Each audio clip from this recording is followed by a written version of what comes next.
علیکم السلام ورحمۃ اللہ.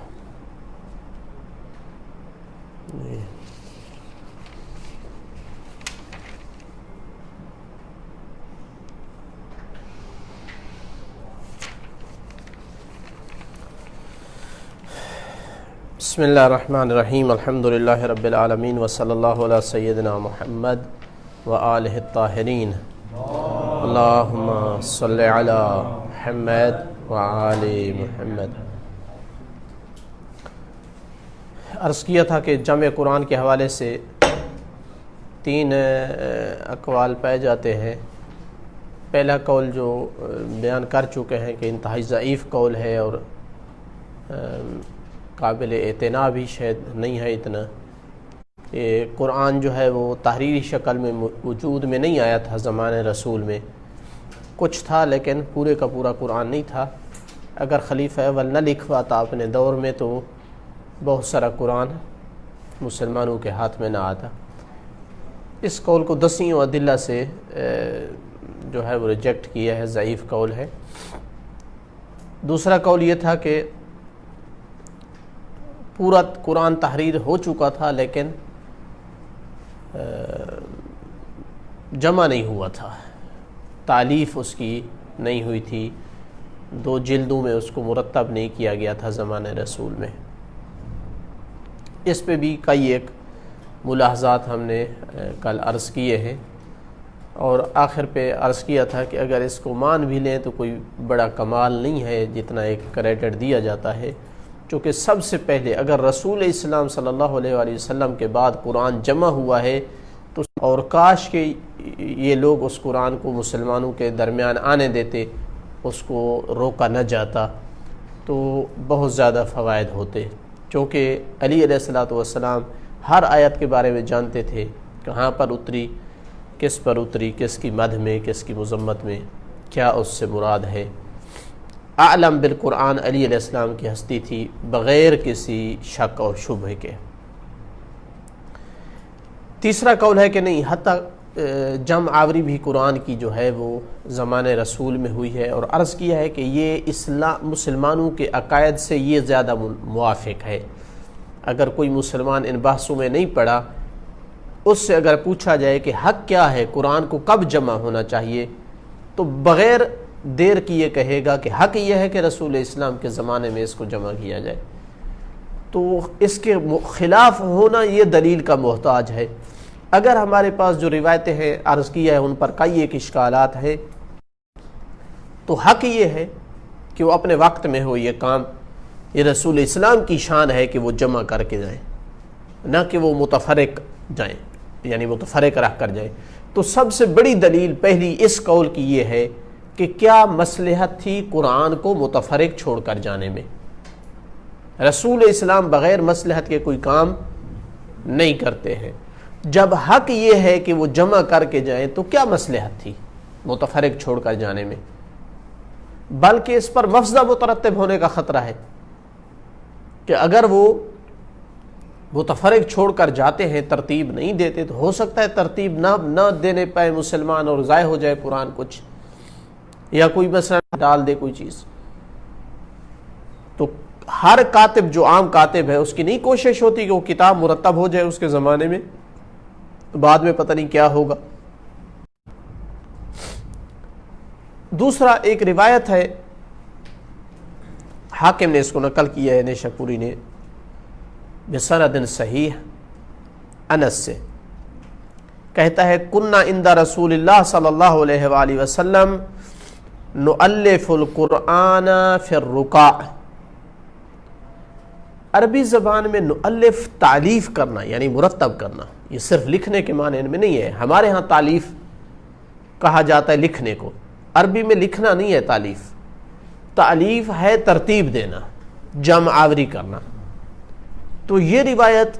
صحیح سند کے ساتھ انہوں نے نقل کی ہے کہ وہ کہتے ہیں کہ ہم صرف لکھتے نہیں تھے بلکہ قرآن کو رقاع میں تالیف دیتے تھے.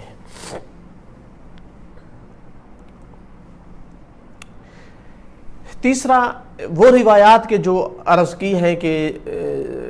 متعدد روایات پڑھی تھیں ہم نے، مصادر سمیت پڑھی تھیں کہ رسول اکرم صلی اللہ علیہ وسلم کے دور میں 5 لوگوں نے قرآن کو جمع کیا، بعض میں 7 لوگوں نے جمع کیا، بعض میں 4 لوگوں نے جمع کیا. تو جو لوگ قرآن کو جمع کرتے تھے چاہیے یہ کہ وہ اس کو تعلیف بھی کرے. یعنی فطری امر یہ ہے کہ جو کتاب کو جمع کر رہا ہے وہ اس کو تعلیف بھی کرے. ہاں یہ کہا جا سکتا ہے کہ اس دور میں یہ متیسر نہیں تھا. اگر یہ ثابت ہو جائے کہ متیسر نہیں تھا اس طرح سے کسی کتاب کو جمع کرنا، یہ کسی نے بھی دعویٰ نہیں کیا. میں نے نہیں دیکھا علوم قرآن کی جتنی کتابیں دیکھی ہیں کسی نے یہ دعویٰ نہیں کیا ہے کہ اس لیے جمع نہیں ہوا کہ یہ ممکن نہیں تھا. تو اگر یہ چیز پاسبل تھی، ممکن تھی جمع کرنا، تو جو قرآن لکھ رہے ہیں، محنت کر رہے ہیں، کیا مسئلہ آتا ہے کہ ایک حصہ وہاں رکھیں اور ایک وہاں رکھیں اور ایک وہاں، یا ایک دوسرے کے اوپر چڑھا کر رکھیں بغیر ترتیب کے. انسان کی فطرت میں ہے وہ کسی بھی کتاب وغیرہ ایسی چیز کو اپنے جس کو عزیز سمجھتا ہے، اہمیت دیتا ہے، اس کو ترتیب دیتا ہے. اور پھر اس پر شواہد ہیں، اس پر شواہد ہیں باقاعدہ. سیوطی نے، دوسرے علوم قرآن والوں نے لکھا ہے کہ فلاں عبداللہ ابن مسعود کا مصحف ترتیب میں اس طرح مختلف تھا، ابی بن کعب کا اس طرح مختلف تھا، علی علیہ السلام کا اس طرح مختلف تھا. یہ ترتیب میں کیوں اختلاف ہے اگر وہ تالیف نہیں تھی؟ تو اگر اس کے پاس بھی جیسے ایک ورقے پڑے ہوتے ہیں ایک دوسرے کے اوپر، دوسرے کے پاس بھی ایسے پڑے ہوں، تیسرے کے پاس بھی ایسے پڑے ہوں، تو کہا جائے گا کہ ان کے ہاں اختلاف ہے ترتیب میں؟ نہیں کہا جائے گا نا. تو کیوں لکھا ہے پھر انہوں نے؟ سب نے لکھا ہے. ابن مسعود کی فلاں صورت پہلے تھی اور فلاں بعد میں تھی، ابی بن کعب کی فلاں صورت پہلے تھی اور فلاں بعد میں تھی، علی علیہ السلام کا سب سے مختلف تھا چونکہ جیسے نزول ہوا ویسے تھی. تو یہ سب چیزیں بتاتی ہیں کہ زمانے رسول میں ایک نسخہ نہیں، کئی نسخے تالیف دیے جا چکے ہیں. اگر وہ کر رہے ہیں تو رسول اسلام کا نسخہ کیوں نہ مؤلف ہو؟ وہ اس کا مطلب ہے صحابہ اتنی اہمیت دے رہے، تو جو نسخہ رسول اسلام صلی اللہ علیہ وآلہ وسلم کے پاس ہے، جیسے کہ کل روایت میں ہم نے پڑھا ہے، وہ کیوں نہیں مرتب ہونا چاہیے؟ رسول ہی میں قرآن جو ہے وہ مؤلف بھی ہو چکا تھا، ترتیب بھی پا چکا تھا، جمع ہو چکا تھا. یہ ممکن ہے کہ صحابہ جو ہے وہ ان کی صورتیں کسی نے آگے رکھی ہوئی ہو، کسی نے پیچھے رکھی ہوئی ہو، تمام کے تمام موافق نہ ہوں ایک دوسرے کے ترتیب میں، لیکن یہ معنی ثابت ہوتا ہے کہ ترتیب دیا جا چکا تھا زمانے رسول میں. پھر وہ حدیثیں جو ہم نے پڑھی ہیں کہ قرآن مجید میں دیکھ کر پڑھنا اتنا ثواب ہے. سیوطی نے بھی لکھا ہے، پورا باب لکھا ہے. اب اللہ کے رسول فرما رہے ہوں کہ پورا قرآن میں نگاہ کر کے پڑھنا ثواب ہے. قرآن میں اس کا ظہور کس میں ہے کہ قرآن بن چکا ہے یا نہیں؟ تبھی کوئی معنی بنتا ہے نا. پہلے الارض ثم نقش، پہلے کوئی چیز ہو تو اس میں نقش کیا جاتا ہے.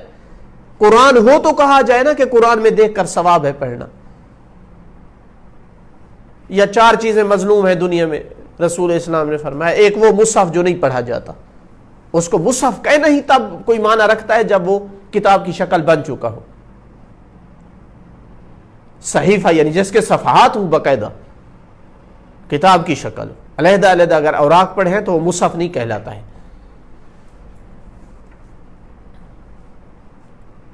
سورہ فاتحہ کو ام الکتاب یا فاتحۃ الکتاب کہنا حدیث میں، یہ بھی اسی میں ظاہر ہے کہ کتاب بن چکی تھی اور یہ اس کی ابتدا تھی.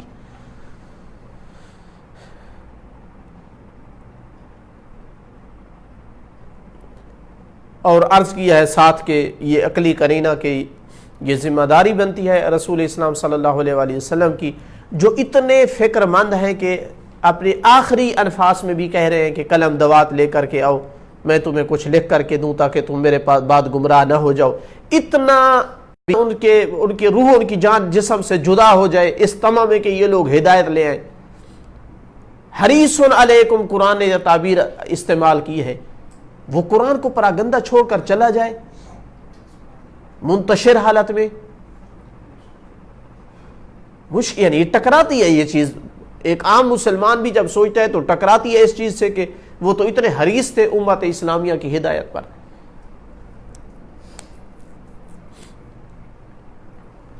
تو لہٰذا وہ روایات کے جو کہتی ہیں کہ قرآن بعد میں لکھا گیا قابل قبول نہیں ہے. ان میں کئی ایک اشکالات ہیں، صرف جس کے ساتھ کسی نے مناقشہ نہیں کیا ہے. یعنی حتیٰ اس قول کے قائل مثلا سید خوئی نے پوری شد و مد سے اس قول کو ثابت کیا ہے کہ رسول اکرم صلی اللہ علیہ وسلم کے دور میں ہی جو ہے وہ ترتیب دیا جا چکا تھا. لیکن ان روایات سے مناقشہ نہیں کیا ہے کہ جو روایات کہتی ہیں کہ علی علیہ الصلوۃ والسلام نے جمع کیا اور اللہ کے رسول کے حکم سے جمع کیا. ٹکراؤ تو ان میں بھی ہے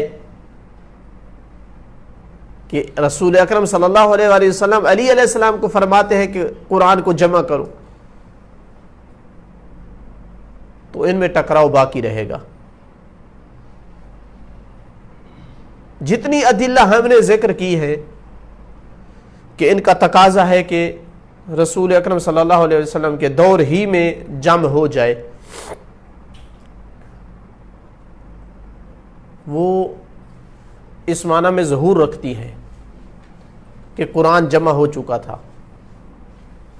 لیکن جو علی علیہ الصلوۃ والسلام والی روایات ہیں وہ قریب ہیں اس صراحت کے کہ جمع نہیں تھا. علی علیہ السلام کو حکم کی دیا ہے کہ اس کو جمع کرو. میں دوبارہ ان کا لفظ تکرار کروں، کل ہم نے پڑھا تھا. جی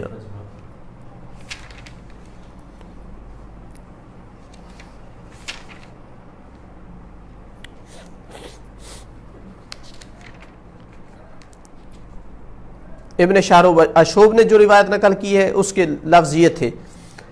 یا علی ہذا کتاب اللہ خذہ الیہ فجمعہ فی ثوب فمضى به الى منزلہ فلما قبض النبی صلی اللہ علیہ وآلہ وسلم جلس علی فألفہ کما انزلہ اللہ. کہ جو تالیف کی ہے وہ علی نے کی ہے، صراحت ہے اس میں. ٹھیک ہے ایک جگہ جمع تھا لیکن تالیف علی علیہ السلام نے کی ہے. جو دوسری روایت پڑھی تھی امام صادق علیہ الصلوۃ والسلام سے تفسیر قمی میں کہ یا علی القرآن خلف فراشی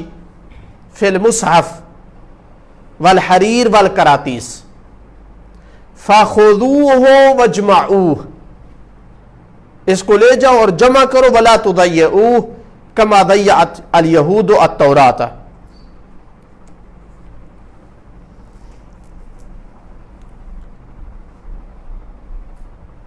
تو یہاں بھی ہے کہ اللہ کے رسول حکم دے رہے ہیں کہ اس کو جاؤ جمع کرو. لیکن دونوں روایتوں میں جو ابتدا ہے اس کی دلالت ظاہر اس میں ہے کہ کتاب بن چکی ہے. اس روایت میں بھی فرمایا یا علی القرآن خلف فراشی، قرآن میرے فراش کے پیچھے ہے، میرے بستر کے پیچھے ہے قرآن. اور پہلی حدیث میں بھی ہے کہ فرمایا ھذا الکتاب خذہ الیہ، یہ کتاب ہے اس کو لے جاؤ. اب اگر جمع کرنا چاہتے ہیں ہم صدر اور ذیل میں دونوں حدیثوں کے، صدر اور ذیل کا ظاہر میں ٹکراؤ ہے،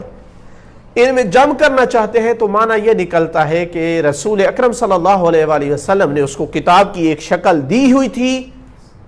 مگر علی علیہ السلام نے اس کو ترتیب نزول میں تبدیل کیا، اس کو ترتیب دیا، یعنی جس طرح سے نازل ہوئی تھی اس طرح سے ترتیب دیا، جس سے معلوم ہوتا ہے کہ رسول اللہ صلی اللہ علیہ وآلہ وسلم کے پاس جو نسخہ تھا وہ ویسے ہی رکھتے گئے جیسے آیتیں اترتی گئیں. یعنی جو آ رہی تھی مثلا لکھا جا رہا تھا نسخہ وہ اسی طرح سے یعنی رکھتے گئے، چاہے اس میں ترتیب نزولی تھی یا نہیں تھی. چونکہ بعض آیتیں جب اترتی تھیں ان کو رکھنا ہوتا تھا مثلا مکی آیتوں کو بعض فرماتے تھے کہ فلاں مدنی صورت میں رکھنا ہے، یا فرض کیا 6 صدی ہجری میں آیتیں اتر رہی ہیں اور ان کو فرض کیا 2 ہجری میں جو صورت اتری ہے اس میں رکھنا ہے. تو پوری طرح اس طرح ترتیب نہیں تھی کہ جس طرح اتری ہیں صورتیں اسی ترتیب سے رکھا جائے. علی علیہ الصلوۃ والسلام نے اس طرح سے اس کو ترتیب دیا. تو خلاصہ کلام یعنی تمام ان ادلہ کو دیکھتے ہوئے جو چیز عقل قبول کرتی ہے، جو چیز ان روایات کے درمیان یعنی جمع کا نتیجہ دیتی ہے، وہ یہ ہے کہ رسول اکرم صلی اللہ علیہ وآلہ وسلم نے قرآن لکھوایا پورا، اپنے پاس جمع تھا، ان کے پاس نسخہ، باقی صحابہ کے پاس بھی جمع تھے نسخے، کوئی ایسی بات نہیں ہے کہ بکھرے ہوئے تھے، چوتھا حصہ رسول اسلام کے پاس ہو اور 1/4 ابی کے پاس ہو اور 1/4 جو ہے عبداللہ بن مسعود کے پاس ہو. غلط ہے یہ کہنا جس طرح کہ کہا جاتا ہے. ہر ایک کے پاس کامل نسخہ تھا. علی علیہ الصلوۃ والسلام کو اللہ کے رسول نے وصیت خاص ترتیب سے جو ہے اس کو تالیف کرو، ترتیب دو، اور انہوں نے جو ہے مناسب سمجھا کہ اس کو نزولی طریقے سے ترتیب دیں جیسے نازل ہوئی. اگر روایت خلیفہ اول کے بارے میں تو ان کو اس پہ حمل کیا جا سکتا ہے اگر وہ درست روایات ہیں کہ ان کے پاس نسخہ نہیں تھا، وہ کاتب وحی نہیں تھے، اور مناسب نہیں تھا کہ حکومت کے پاس قرآن کا کوئی نسخہ نہ ہو. انہوں نے اپنے لیے ایک نسخہ لکھوایا اور جو ہے وہ بعد میں کام آیا تیسرے خلیفہ کے دور میں کہ اس پر جو ہے وہ دوسرے نسخے اس پر تیار کر کے مسلمانوں میں پھیلائے گئے.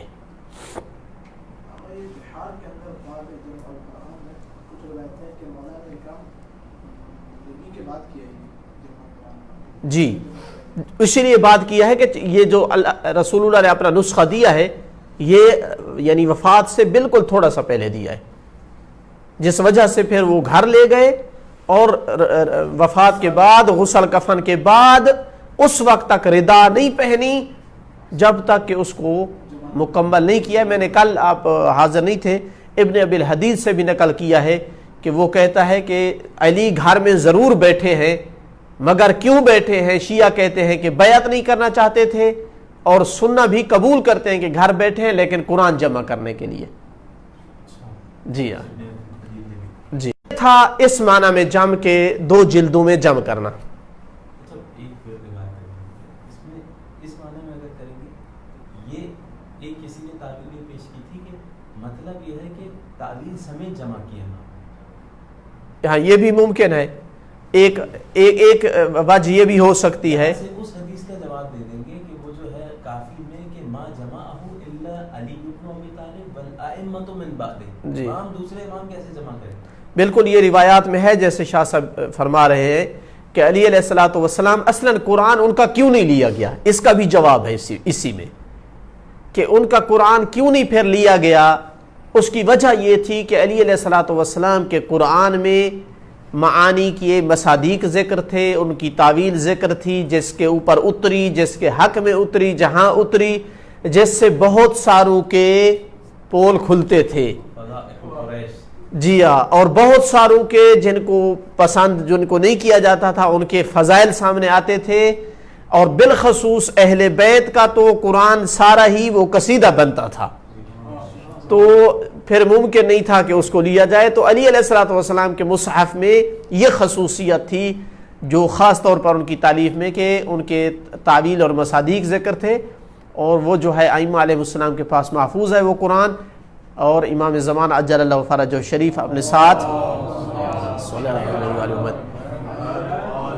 وہ قرآن لائیں گے، اور اس قرآن کے علاوہ نہیں ہوگا. کوئی یہ نہ سمجھے کہ کوئی اور قرآن ہوگا. یاتی بکتاب جدید، یعنی اس کتاب کے جو حقیقی معنی ہیں، جن معنی میں رسول اللہ پر اترا تھا اس معنی کو لے کر کے آئیں گے. جو تحریف معنوی قرآن میں کئی ہزار سال ہو چکی ہوگی، اس تحریف معنوی کو ختم فرمائیں گے. اگلا جو جمع ہے قرآن کا، آخری معنی جمع کا، وہ ہے ایک قراءت اور ایک لہجے پر جمع کرنا. اس حوالے سے کوئی زیادہ اختلاف نہیں ہے.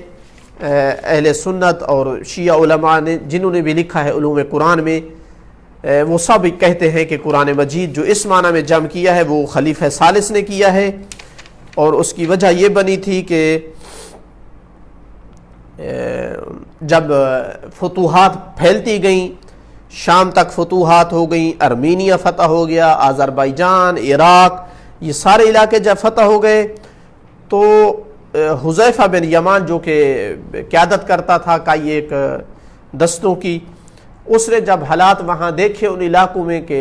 لوگ ایک دوسرے کے مصحف کی طرف بلا رہے ہیں، ایک دوسرے کی قرات کی طرف، ایک دوسرے کو غلط کہہ رہا ہے، برا کہہ رہا ہے، یعنی لڑائی تک نوبت آ رہی ہے، وہ کہتا ہے کہ اس لفظ کو یوں پڑھنا ہے، وہ دوسرا کہتا ہے کہ اس کو یوں پڑھنا ہے، اس کو کھینچنا ہے یا بغیر مد کے پڑھنا ہے، مثلا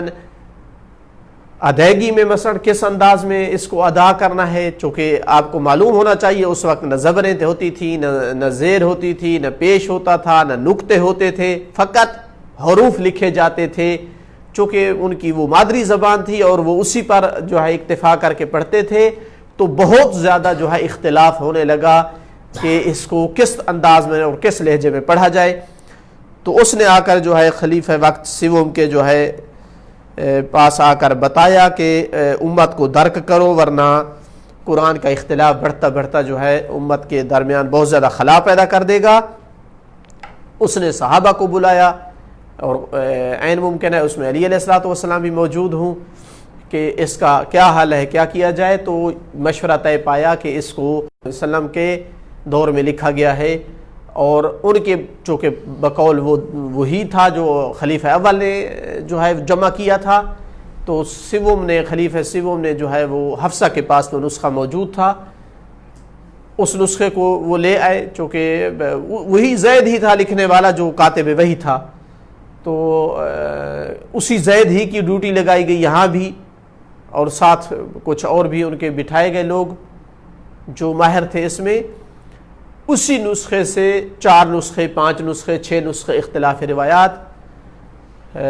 نسخۃ الام جسے کہا جاتا تھا، وہ ہر بڑے شہر میں بھیج دیا گیا، مصر میں، مثلا عراق میں، شام کی طرف، اور حکم جاری کیا گیا کہ اسی ہی قرآن کو مسلمانوں پر میں پھیلایا جائے، اسی سے نسخے تیار کیے جائیں۔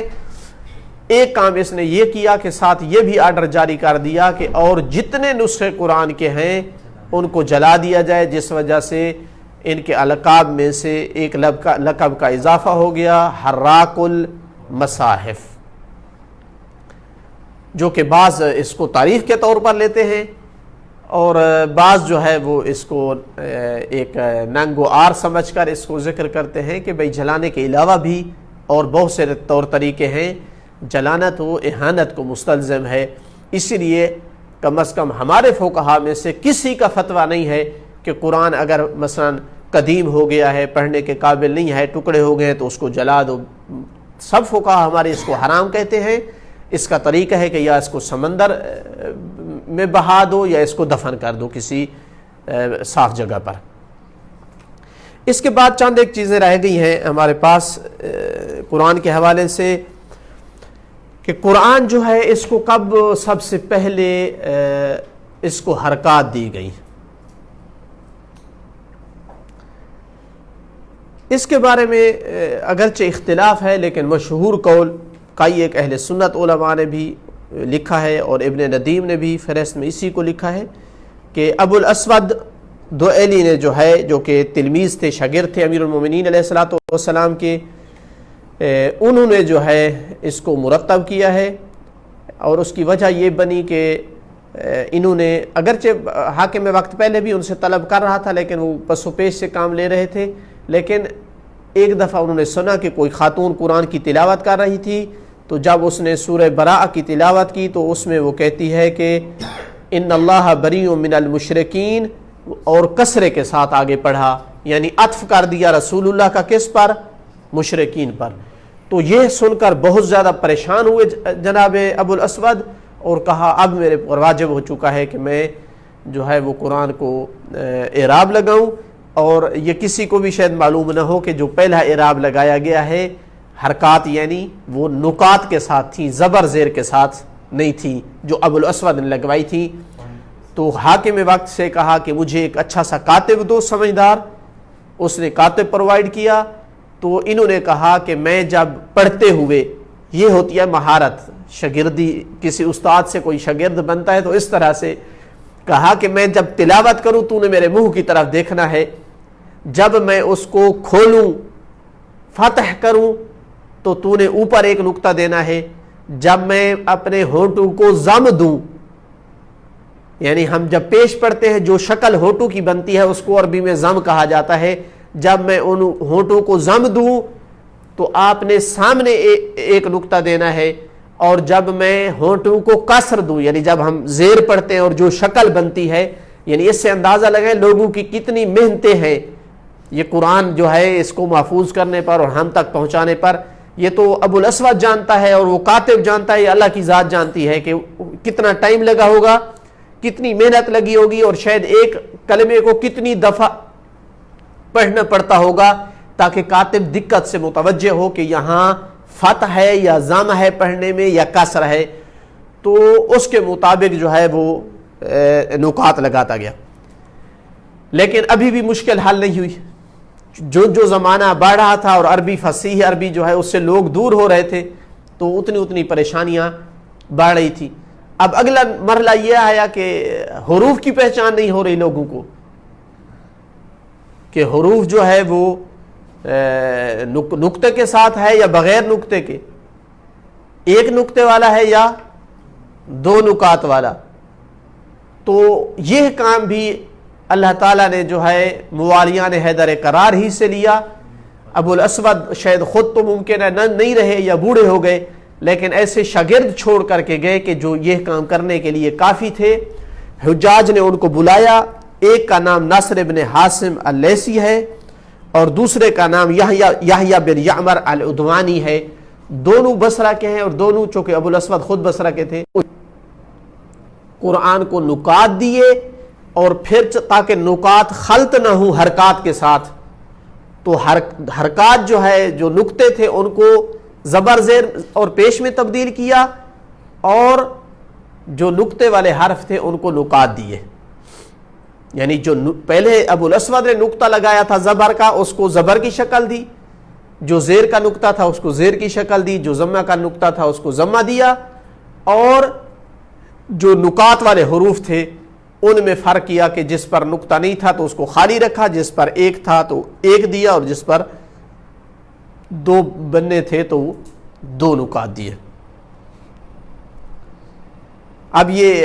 اصل میں نہیں تھے، یہ ان لوگوں کی ایجاد اور اختراع ہے، اصل میں تو آوازیں تھیں، ہا خا۔ اب ہم جب ہی خا سنتے ہیں تو نقطہ ساتھ آتا ہے، ورنہ یہ نقطہ ساتھ نہیں تھا۔ آپ ذرا فرض کریں نا، اس سے نکات سے پہلے کا زمانہ تو کوئی نہ زبر تھی نہ زیر تھی اور نہ ہی کوئی نقطہ تھا، صرف آوازیں تھیں۔ ان آوازوں میں فرق کرنے کے لیے کہ جب وہ تا کہے، تب جب با کہے، جب ثا کہے، کیسے فرق کرے پڑھنے والا؟ آواز میں تو فرق ہے یا نہیں ہے؟ نقطے نہ ہوں تو بھی فرق ہے، کوئی نقطہ نہ ہو فرق ہے، با با ہے، تا تا ہے، سا سا ہے۔ لیکن پڑھنے والا جو ہے وہ اگر ایک ہی شکل میں لکھا پڑا ہو تو کیسے پتا چلے اس کو کہ یہ لکھنے والے کی مراد وہ صوت ہے جس کے لیے با کہنا پڑتا ہے، یا وہ ہے جس کے لیے تا کہنا پڑتا ہے، یا سا کہنا پڑتا ہے؟ تو انہوں نے جو ہے زحمت کی، مہربانی کی اور یہ مشکل حل کی، اور اندازہ لگائیے کہ کتنی بڑی اختراع تھی، ان کی ایجاد تھی، اور کیسے اس مشکل کو حل کیا کہ وہ نکات دے کر ان آوازوں کو علیحدہ کیا، اور ان کے استاد نے ان حالتوں کو علیحدہ کیا۔ ایک ہی با ہے لیکن اس کی حالتیں تین ہیں، کبھی اس پر فتح تھا اور کبھی اس پر ضمہ تھا اور کبھی اس پر کسرہ تھا، تو ان با کی تین کو حالتوں کو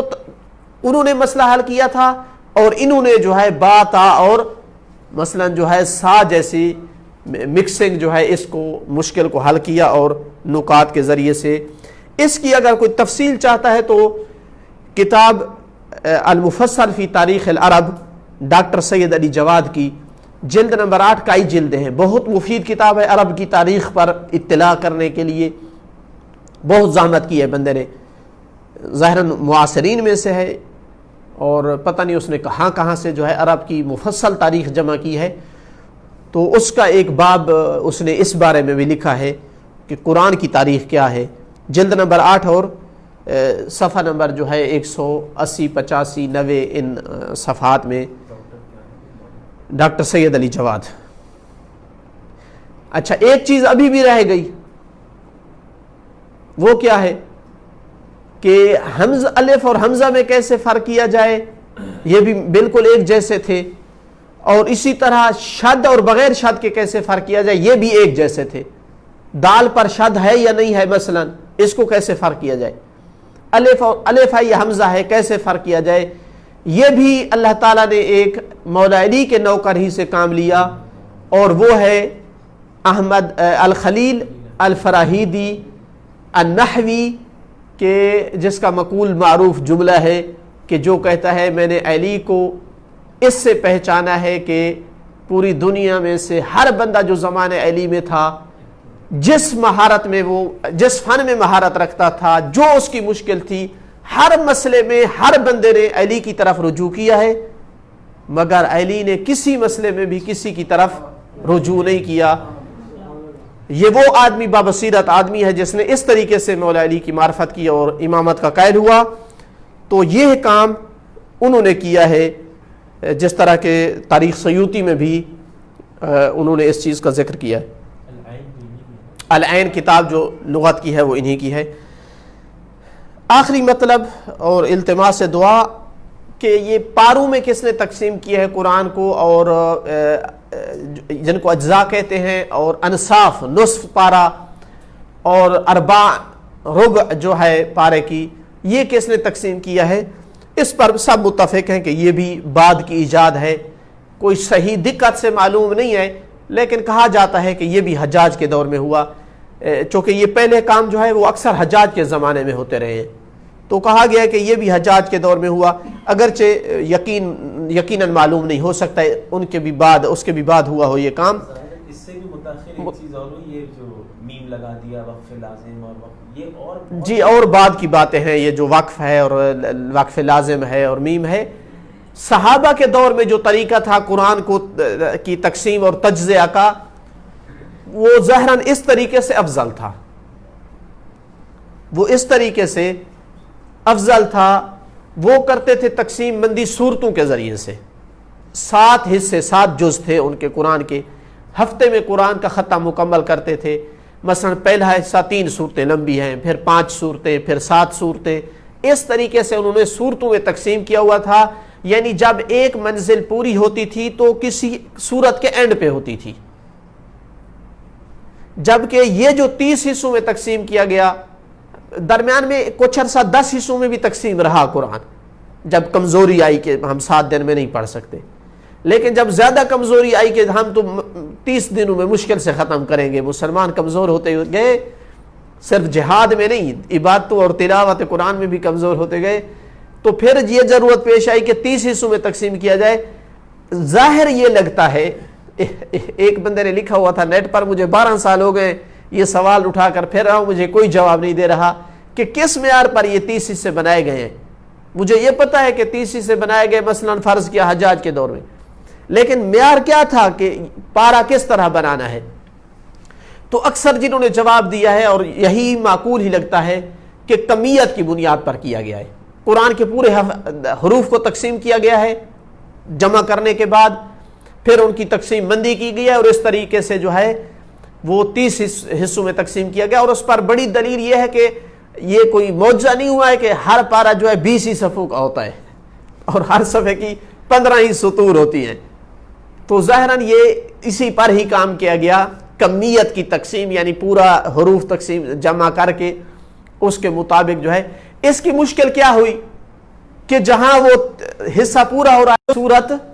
آدھی ادھر رہ جائے اور آدھی ادھر رہ جائے، بلکہ معطوف علیہ ادھر رہ جائے ادھر رہ جائے، اور معطوف، ہمارے پاس 2 پارے ایسے ہیں جو معطوف سے شروع ہوتے ہیں،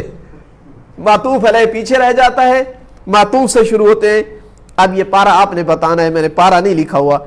وَمَن يَقْنُتْ مِنْكُنَّ لِلَّهِ وَرَسُولِهِ، ظاہراً 22واں پارا ہے،